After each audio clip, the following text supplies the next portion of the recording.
Hoy vamos a presentar una columna especial para hablar y para informarnos más acerca de la sexualidad de las personas con discapacidad.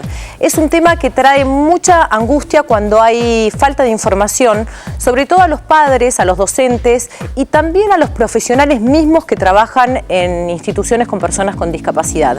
Entonces, abrimos este espacio con la doctora Elsa García, que va a estar contestando a todas las dudas, a todas las consultas que tengan específicas sobre este tema. Y pueden estar comunicándose al teléfono 4521-2770 o también pueden escribirnos a desdelavida@tvpublica.com.ar. Y acá tenemos a Fena que nos trae la primera pregunta. ¿Qué dice mi vecina? ¿Somos vecinos? La vecina, sí. Sí.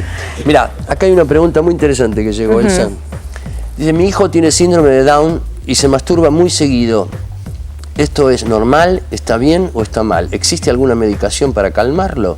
Pregunta interesante, ¿no? Una pregunta muy interesante porque la mayoría de los papás con niños con síndrome de Down o muchachos con síndrome de Down es algo que les preocupa lo que tiene que ver con la masturbación. En realidad tendríamos que pensar o ver a la masturbación como una conducta sexual normal, que en lugar de suprimirla deberíamos evaluar si es apropiada o inapropiada. ¿Qué abarca eso? A ver. Eso abarca ¿a qué consideramos una masturbación como una conducta saludable? ¿Sí? Aquella que uno la puede autocontrolar, es decir, que el individuo la realiza cuando la desea. Aquella que se echa en un lugar de intimidad con uno mismo, ¿sí? Aquella que está fuera de riesgo, digamos, que no está hecha con algún elemento que pueda ocasionar algún daño. Aquella que no es producto de un acto compulsivo. Aquella que una vez que se eliminó la tensión sexual, sigue en el tiempo. Eso no sería adecuado. Claro. ¿Sí? Es decir, y como cuando viene como respuesta de alguna situación de estrés. ¿Sí? Si el muchacho o el niño se masturba ante situaciones de estrés, ahí hay otras cosas que hay que tratar de ver qué es lo que está pasando. Claro, la ¿sí? masturbación en sí es buena, digamos. Es saludable. Pregunto, ¿y cómo el padre o la madre pueden determinar si en el caso de que el chico o el muchacho lo hagan en un lugar íntimo, cómo puede determinar si esto es producto de un estrés o si lo está haciendo de una manera inadecuada? Porque sería un poco invadir la intimidad también, ¿no? Digo, sí, bueno, digamos, sí está clara la pregunta. Si el padre ve que este acto se repite varias veces al día, bueno, ahí está pasando algo, ¿sí? O si coincide en un reto, en una puesta de límites o en algo que digamos, no le gustó y va y recurre a la masturbación, digamos. Claro.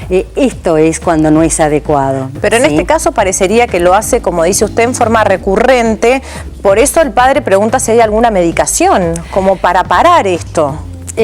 Para saber si este acto recurrente es tal, hay que hacer todo lo que es una historia, ¿sí? Una historia clínica, un diagnóstico de qué es lo que está pasando, ¿sí? Hablar con ese muchacho o ese adolescente o ese niño, digamos, a ver en qué situaciones ocurre esto, por qué lo hace, de qué manera lo hace. A veces hay infecciones, ¿sí? O lesiones que producen prurito, es decir, picazón, y esto también lleva a un acto masturbatorio. Y por ahí no tiene que ver con el placer sexual, ¿sí? Por eso, a veces desde una buena historia clínica y desde, digamos, en sexualidad lo que hablamos es de un diagnóstico biográfico, es decir, qué cosas, ¿sí? Qué cosas de la historia de ese niño, de ese adolescente y qué cosas de la familia tienen que ver con lo que es adecuado o inadecuado. Claro. Porque por ahí un padre considera que la conducta de su hijo es inadecuada y no es tal. Claro. Y es por una cuestión de mitos, esto, ¿sí? La privacidad es adecuada. Exactamente, la privacidad y que esta conducta no moleste al resto. Al resto, claro. Bueno, vamos, doctora, con la segunda pregunta. Soy una mujer con lesión medular, nivel C7D1. ¿Puedo quedar embarazada? Pido. Sí. ¿Qué es nivel C7D1? Yo no sé nada. Ustedes saben, Estás yo muy no. técnico. Evidentemente. No sé nada y represento a los que no saben nada. Claro, es el nivel de lesión medular. Evidentemente la persona que llamó es una persona que ya ha completado su rehabilitación porque conoce muy bien qué es lo que le pasa a su cuerpo. Cuando nosotros hablamos o cuando alguien nos dice tengo una lesión medular C7D1 en este caso, tiene que ver con un compromiso de ese cuerpo, ¿sí? De la cervical 7, nuestra vértebra cervical C7, 7, cervical C7, o D1, que es la próxima posterior, de ahí para abajo hay lesión. Hay parálisis, hay disminución de la movilidad. O sea, para ir más claro, ¿es leve, moderado o severa la lesión? La lesión medular es grave o severa cuanto más zonas del cuanto afecta. Claro. Acá. Cuanto más arriba. Exactamente. Entonces esta es grave, digamos. Es una lesión medular alta. Digamos, alta, donde hay una afectación, ya como es C7D1, los miembros superiores están bien. Claro. ¿Sí? Porque hasta aquí llegan nuestras metámeras o nuestros niveles medulares C7D1, entonces los miembros superiores están bien. Sería una cuadriplejía. Hay una cuadriplejía baja. Baja. Se diría, ¿sí? Okay. Bien. Entonces, ¿qué pasa con estas personas con ese nivel de lesión medular? Si no hay ninguna alteración hormonal de base, digamos, previa a la lesión, no hay ningún problema en quedar embarazada, ¿sí? Todos los órganos reproductores funcionan. Todos los órganos a pesar de esa lesión. Funcionan. Interesante. Exactamente. Porque uno cuando dice de aquí para abajo no funciona nada. Claro, pero ¿qué pasa por dentro? ¿Qué pasa por con dentro, toda la no? parte. Claro, porque bueno, sí. esto un poco hablando de lo que es una lesión medular, digamos, tenemos un sistema nervioso central que va a regular lo motor y lo sensitivo y un sistema nervioso vegetativo que es el que maneja nuestros órganos internos. Ajá. Entonces, este sistema vegetativo se reacomoda después de una lesión medular y empieza a funcionar de manera que es útil para nuestra vida, digamos. Entonces, todo lo que tiene que ver con hormonal, las personas con lesión medular no hay ningún tipo de alteración, sino es que hubo una previa, obviamente, ¿sí? Entonces, el nivel de fertilidad estaría cercano a la población general. Al principio, después de una lesión, lo que hay es lo que se denomina amenorrea. ¿Y esto qué significa? Falta de ciclos menstruales. Claro. Eso ocurre aproximadamente unos de 0 a 6 ciclos que no aparece la menstruación. Entonces, hay uno cuando llega un paciente con una lesión, una paciente mujer con lesión medular y con un periodo de amenorrea, tiene que descartar si esta falta de ciclo menstrual tiene que ver con que es por la lesión o es que está embarazada. Yo he tenido un caso que la paciente se internó, tuvo la lesión medular después de haber estado embarazada, o sea, primero se embarazó y después tuvo la lesión medular en un accidente. Entonces, en estos periodos a veces uno tiene que descartar eso. Una vez que pasó y se regularizaron las menstruaciones, estos ciclos menstruales, ya la paciente está en condiciones de fecundar.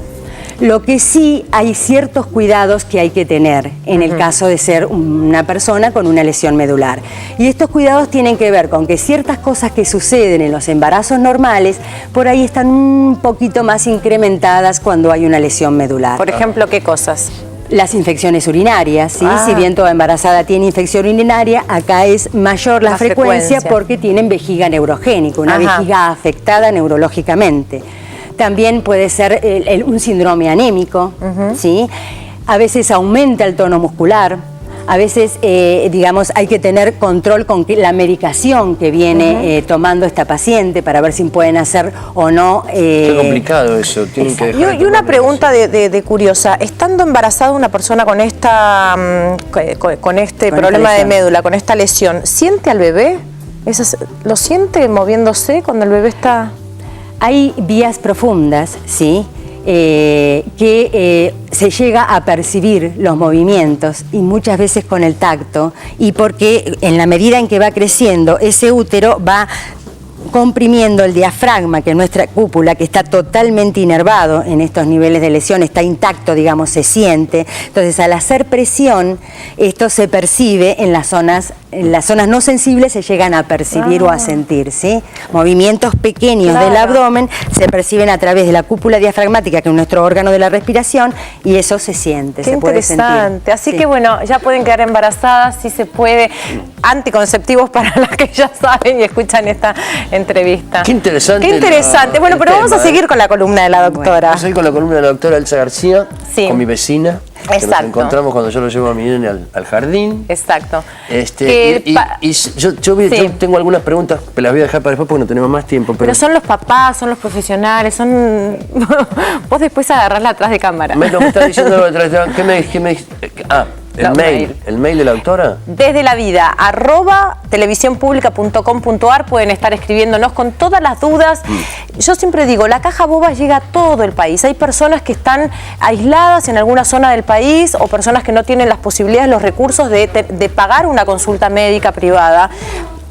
Tengan esta posibilidad, este espacio, cuenten con esto. Entren en la página, nos llaman por teléfono. La página es www.desdelavida.com.ar o nos llaman al 4521-2770. 2770. Doctora, muchas gracias. Muchas gracias. Muchas gracias por haber venido. Bien, Muchas gracias. nos vamos a un corte y Enseguida volvemos.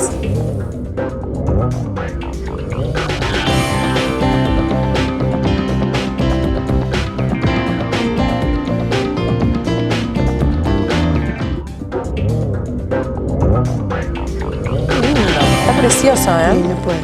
Miren lo lindo que quedó Precioso. el panel, el mural. El mural, está mural. precioso, realmente. Mira, el perro que hizo Sofi, el gusano que hizo Aldi, Falta la el sol de mariposa, Gus. Chicos, ¿Saben? muy bien, ¿saben muy buen cómo se- trabajo, cómo se ve muy en lindo cámara? está Se ve quedando. genial. Sí, No veo. se ven cara, mirá. Muy Mirá cómo se ve. lindo. Bueno, nos están haciendo así, nos apuran, Sí, che. no, pero nosotros viejo. seguimos acá trabajando tranquilos. Nos apuran, pero bueno, nos vemos el sábado que viene a las 9 de la mañana. Acá por la televisión pública. Chao.